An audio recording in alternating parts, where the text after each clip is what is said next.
Hi, my name is Robin. This is the second week of our podcast, Dialogue with America. I hope you had a great week.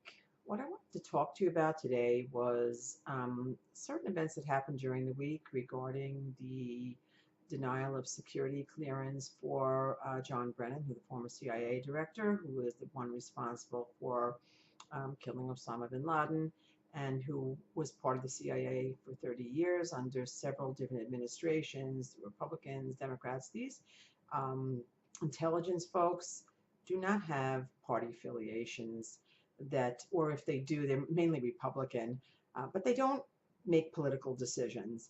Um, John Brennan is going around, you know, stating his opinion on what is going on.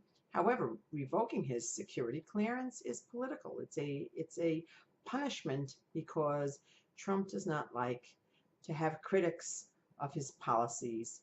He wants only positive media. He doesn't want anybody saying you shouldn't do this, you shouldn't do that.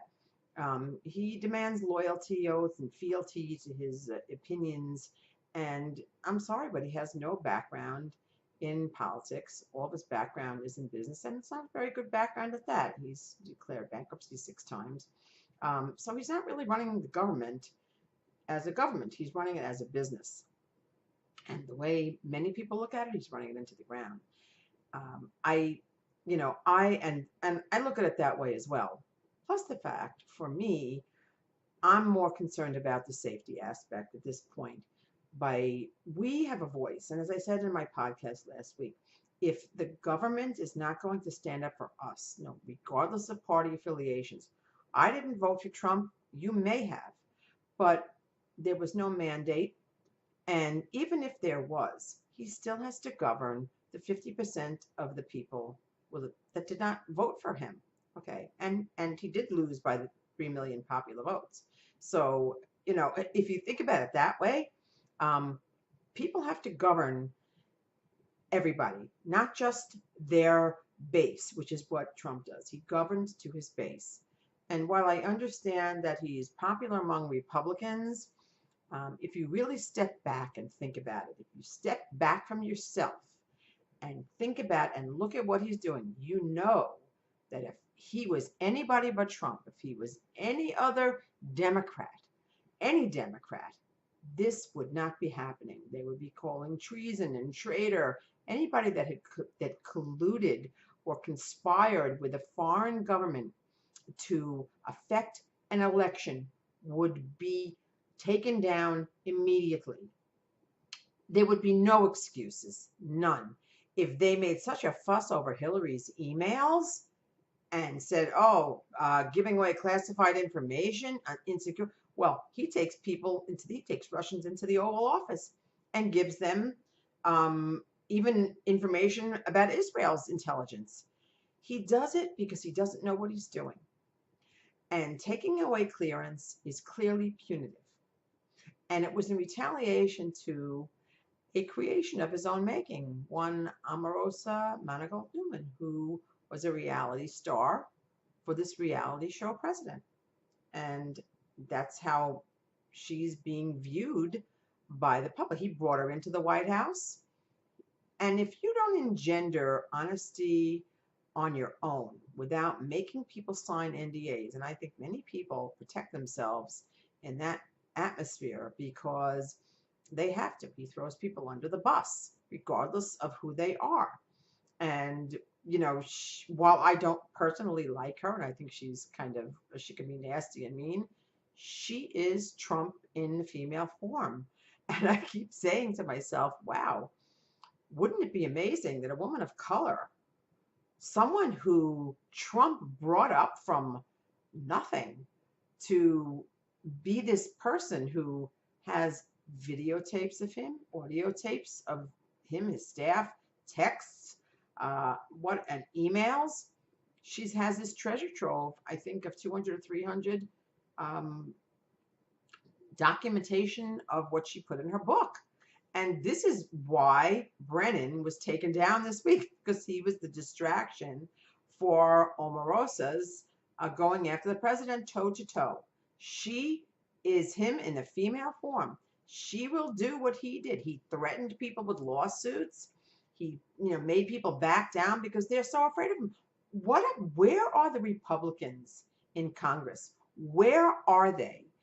In when history comes down and the gavel of history comes down, what will people say about the Republican Party, who is turning its head, its collective head, in any other direction but the one that it belongs, which is a foreign government, likely conspired with Trump and his campaign to affect the outcome of a presidential election? That's pretty big news. And to deny clearance from Brennan and then have this other enemies list like Nixon did, have this enemies list of other security people. It makes us less safe because if something happens, they come across something that's going on, or other terrorists know what's going on. They know how disorganized this country is and how politicized Trump has made the office of president, how he's taken it down, calling names to people, calling a woman a dog. I mean, is this what you want your president to be? If that's what you want your president to be saying to people, I don't understand. I really don't, because we've always thought the presidency as being something that everybody could aspire to a role where they govern. They're the leader of the free world, and you want the leader of the free world to say she's a dog, or to call black people lowlifes and say that they come from shithole countries. Is that what we want for our kids and our grandchildren? And if you were an immigrant here, where your legal status may be become suspect because you took food stamps or housing at some point in your, when you sought asylum here or you came here, you need to think. This guy is out of control. He's drunk on power, and he thinks that he can do anything that he wants. And if the American people do not collectively speak and say enough is enough, we're going to lose our democracy. Don't say it can't happen here, because it can, and it already is. While our heads are turned and distracted, policies are being made, not legislative law, but policy. While the heads are turned, the policy is being made. And for people, when I post on Facebook and people kind of challenge me, I'm okay with you challenging me on Facebook. I'm okay with you challenging me, because I want this dialogue with America. I want this dialogue with you. I want us to talk to each other. But if you keep saying every single time I post something, well, Obama did it and Clinton did it, and where is the language? Show me exactly where you say. You know it because you can hear it yourself. Asking me to pin it down and to do your homework for you.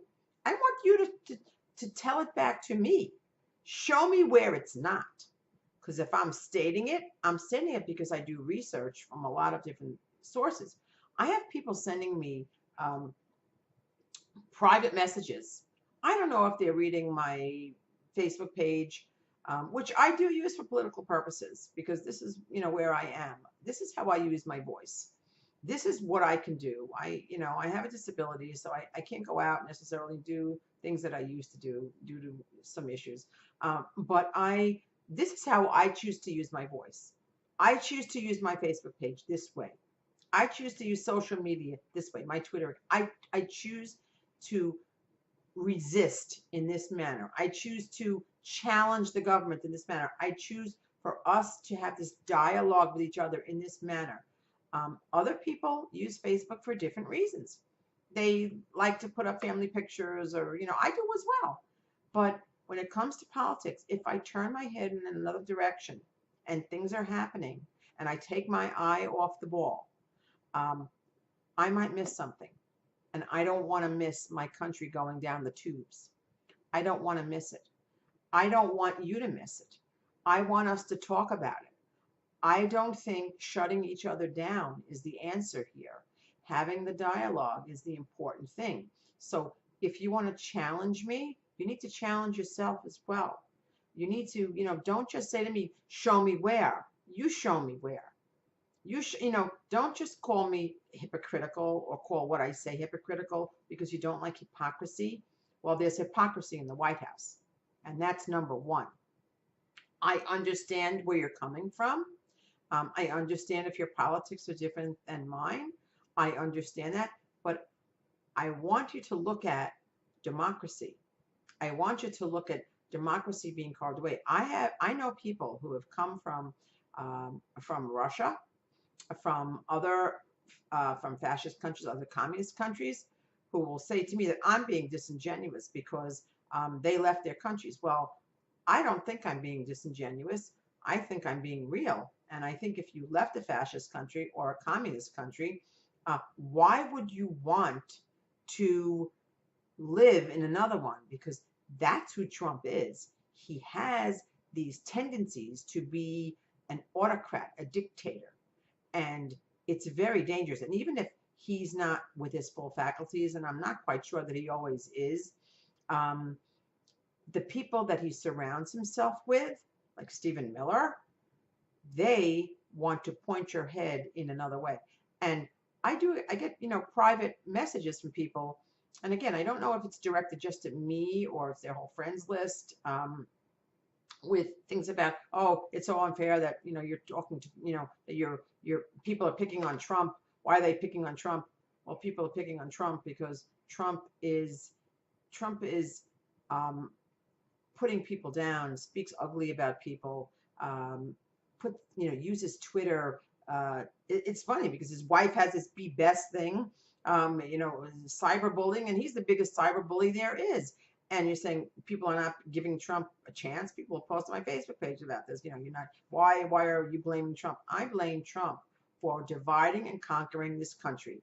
I blame Trump for pushing aside, and he's a master at this. He's a master manipulator of information.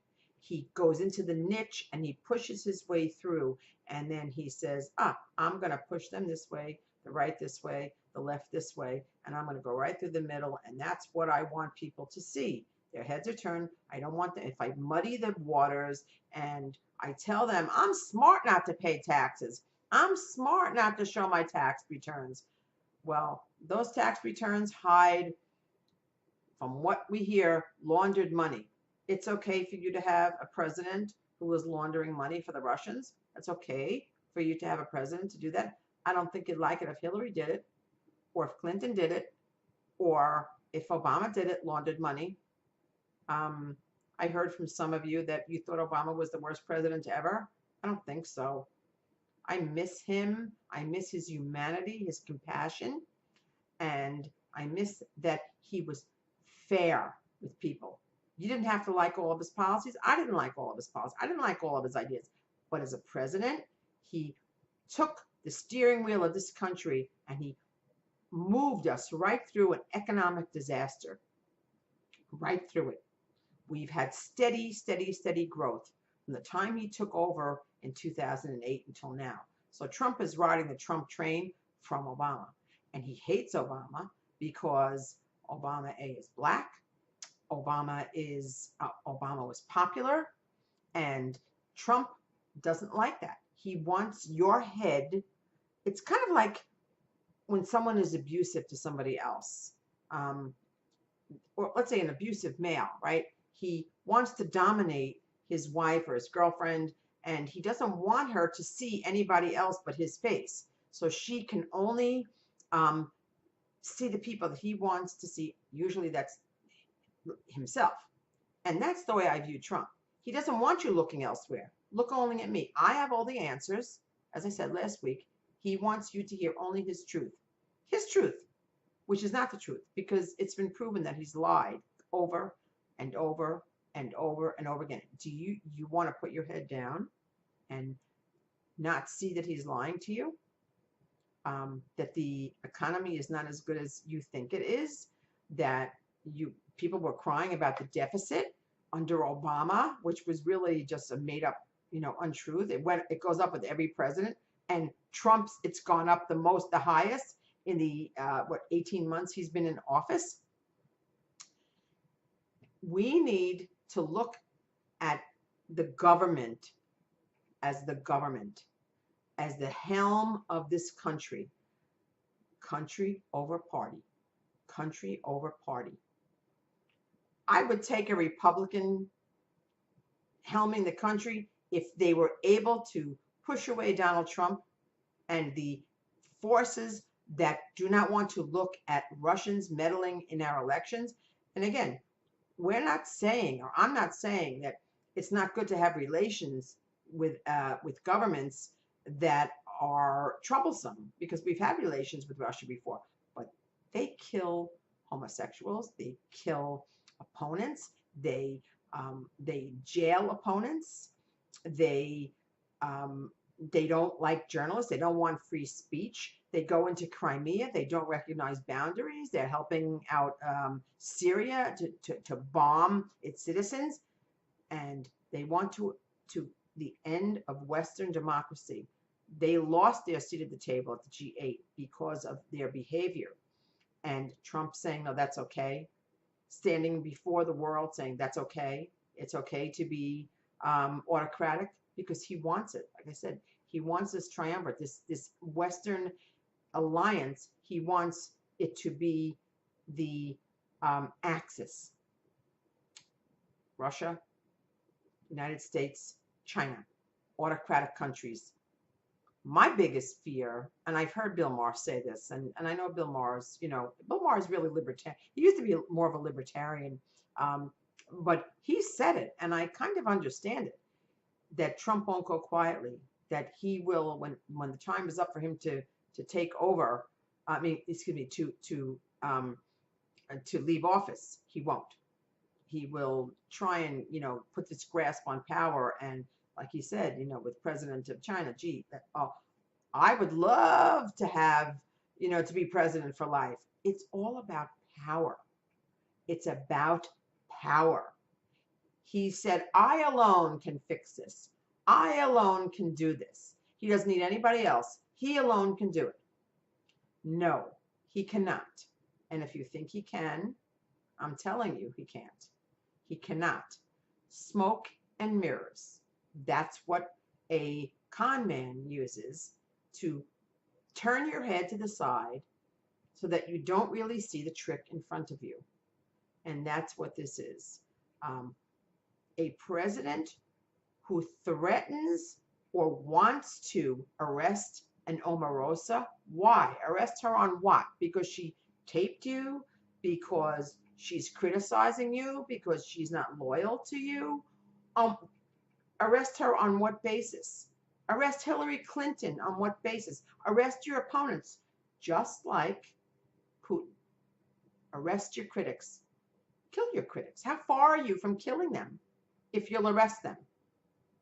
How far are you from doing them in? If you're okay with Putin doing it, killing journalists, taking over countries. I don't understand my fellow Americans who can't see that, or refuse to, or think it's okay, because they know, and I know, and we know, that if it was anybody but Trump, I'm sorry, but we would hear impeach him, get him out of office. I don't want Pence to be president. I think he'll be worse than Trump.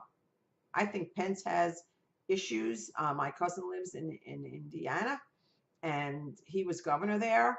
Tough guy. I don't want somebody governing based upon their Christianity or their Judaism or whatever. I don't want them governing the country based upon their religious practices.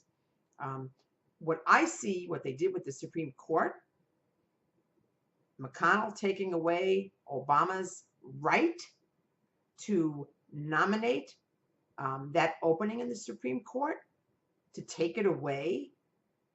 This is not a game. This is our life. These are our lives. This is not a game. And I will resist as long as I can, because I don't see any other way. Someone asked me when I was asking for topics, and I would love you to leave comments on this podcast, aside from doing it in this room and the way it looks, or maybe the way it sounds. I'd like comments on what you would like to hear us talk about, and leave comments for me under this. On I, this site is now on YouTube, so you can leave comments on YouTube. You can leave them on Facebook. You can send me an email as well. But you can, tell me what you would like to talk to me about. At some point, we might have call in or do a podcast where that'll be live. But I do want to hear what you have to say. And I sort of say before, I have a friend who suggested, when I mentioned last week about my mother marching in Washington with Dr. King in 1963, and she heard firsthand his "I Have a Dream" speech, how my friend said to me, well, she would like to see how my mother's resistance formulated my own, or formulated other people's resistance around the country in today's environment all these years later. And I think personally, my mother's fighting for civil rights was very important. She sent us to sleepaway camps that were multicultural in nature. She taught us that, under our skin, as I said, we all bleed red. And she said, it is our role. We're Jewish, and she said Jews, Jewish people, because we were discriminated against for centuries, have no right to discriminate against anybody else. So that if people are anti-Semitic, we have no right to be racist. We have no right to look at other people from other countries and say they shouldn't have what we want, which is an acceptance of who we are based on our background, our legacy, our history, our religion. That's what my mom taught us. It doesn't matter if you're Jewish or Catholic or Presbyterian or Muslim. You have to care about people in general. And yes, I know realistically people don't. Not everybody does. But to divide and conquer us, that's a way to do it. They do that in the Middle East.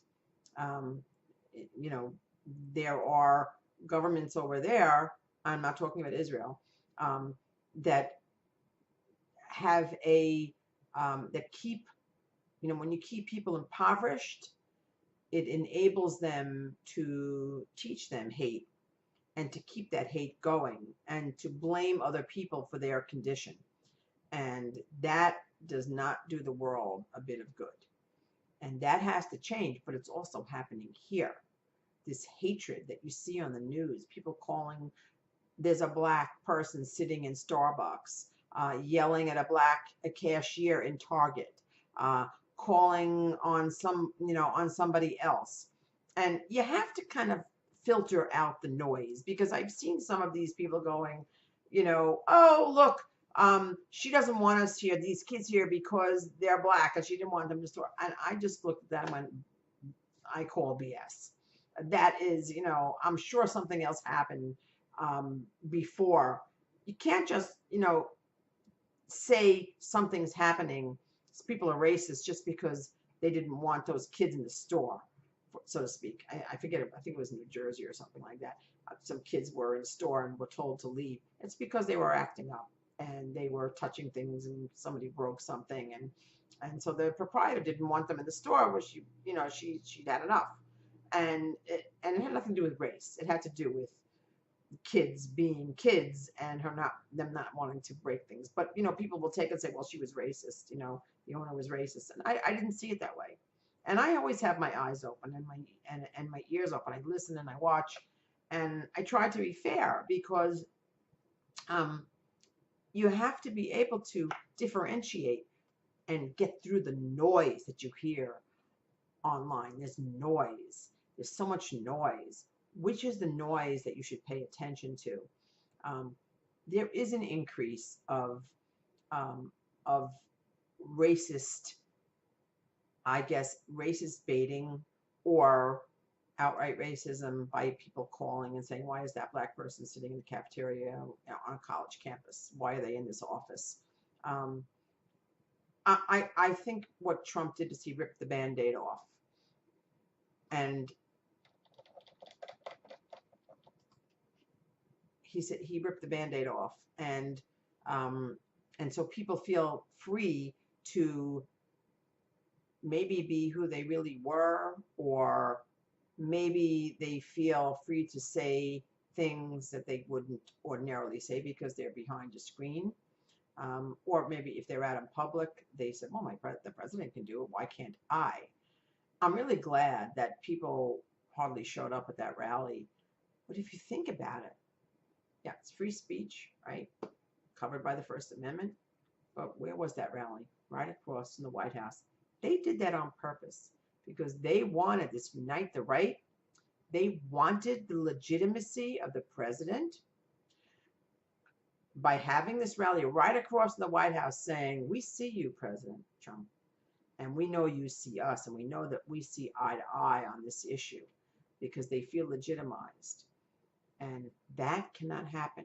And I'm glad that people are afraid to show their face, because what happened in the past year after Charlottesville, people were called out for going to that rally, holding tiki things, tiki torches, yelling and screaming blood and soil, which was a Nazi phrase, and that they yelled during, marches in Nazi Germany. They were, saying Jews will not replace us. And people were called out for their racism, their anti-Semitism.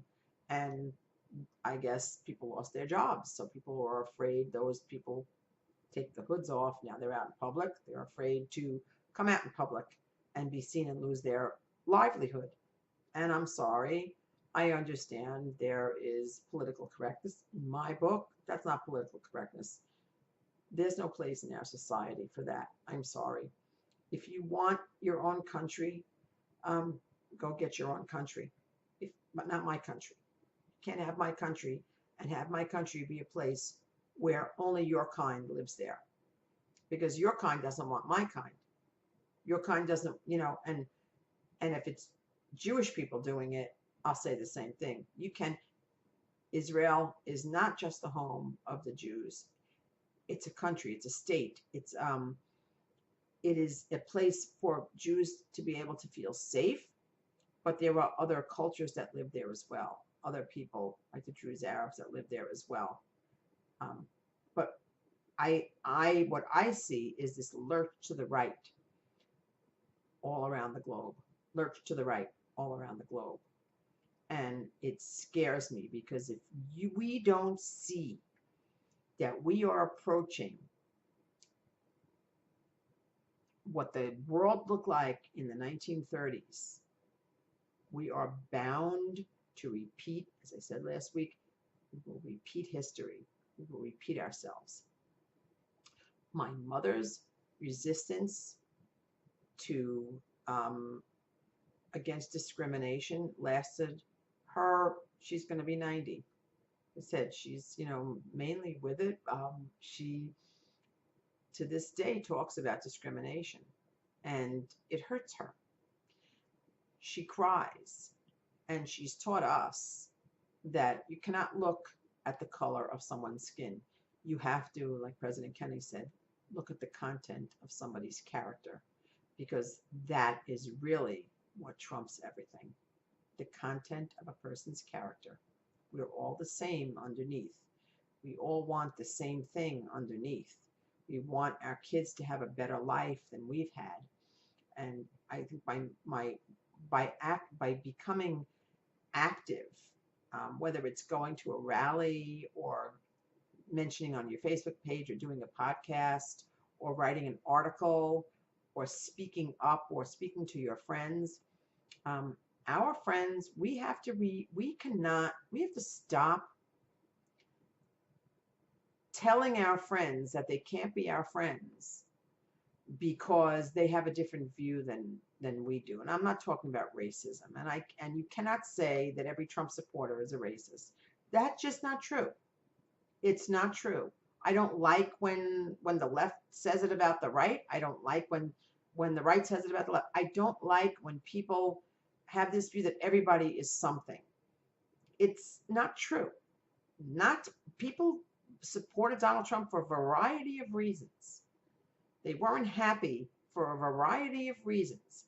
But to call everybody that, um, voted for Trump a racist, that's not true. I do think people are waking up, though, and seeing that he doesn't engender their interest. He doesn't share their values morally, that they don't want a president belittling people, that they don't want their grandchildren or their children to see that. And and to break up friendships. And I've had some of my friendships broken up over, and I didn't do it. I didn't break up those friends. I want to agree to disagree. That's where I am. Agree to disagree and still love each other. Some people can't do that. On the left, they can't do it, to the right, and the right can't do it to the left. I know people who don't know, who say to me, I don't want to talk to Trump supporters anymore. I just shut them out of my life. I can't do that. I don't want to do that. I don't think we should do that. That's groupthink in my book. It's shutting out hearing, why is the country this way? Why do they feel that way? Talk to me about it. What is it? Like I said, common ground. There is a common ground, unless we are two Americas, and we really are, and then we belong in two countries. And maybe that's where we're headed. Maybe that's where we are. I have had friends who are Republicans who have said that to me, that they agree with me, that, maybe we are two countries. But then you go, okay, well, we had that with the Civil War, and the South seceded from the North, and that war was over slavery. For people to say also that racism doesn't exist because we had a black president, no. I think it brought out more issues than ever. I think when the media said in 20 years this country will be more than, because of illegal immigration, it will be more than 50% non-white. I think it scared some people, and I think that's the niche that Trump found. That's what he found. And I don't think it's because people are necessarily racist. I think people look like, and Trump uses this word, and I have to say, it's a word that was used by Hitler. And to me, it's an apt way to look at the situation. He calls immigrants vermin. He says they infest the country. And culturally, he said it about England, that their culture changed. What does that mean? Your culture changed. It means the way your country looked, your whiteness, the tanning of America, so to speak, is not appreciated by this president. I don't care. I used to say he was a race baiter. I think he's a racist. I think someone that has dog whistles out, or even if he's not, a full-blown racist, because he has a friend here or there, the way he talks about people, the way he called Omarosa a dog, a low-life dog, he uses these adjectives that describe black people, calls them sons of bitches because they took a knee, because they kneeled, because they wanted to protest. It wasn't about the national anthem, and it wasn't about the flag. It was about a protest, a silent protest, which is covered by the First Amendment. And to make it about the flag and the anthem, this is what Trump does: divide the country. Divide the country. Get those sons of bitches off the courts. Get those sons of bitches off the field. Calls them names. The Gold Star mother, who talked about the loss of her son during the election. Oh, I don't even know if she was allowed to speak because she was Muslim. Dog whistle. What's a dog whistle? It's something that, a dog whistle is it's a soundless whistle, but it's so high pitched that dogs can hear it. That's what a dog whistle is, and that's what racial dog whistling is. It's signaling to people who think the way he thinks, that it's okay to talk like that. It's okay to say those things. And when that goes out into the atmosphere, it's out. To put the genie back in the bottle is almost an impossible thing to do. For Trump to threaten Omarosa with arrest, or to tell Sessions he wants her arrested. We're down a path that I'm afraid we're not going to be able to put that genie back in the bottle. It scares the hell out of me. And the other thing is taking away the security clearance of people who, in the middle of a trial, taking away their security clearance, so like Mueller's security clearance and those people around him, so that he cannot review documents because Trump stripped him of security clearance. That's obstruction of justice. And as an American, I don't want to see justice obstructed. I want to see justice work for everyone, not just for political gain. Anyway, I hope you have a great week, and please leave me your comments. Thank you for listening. Bye.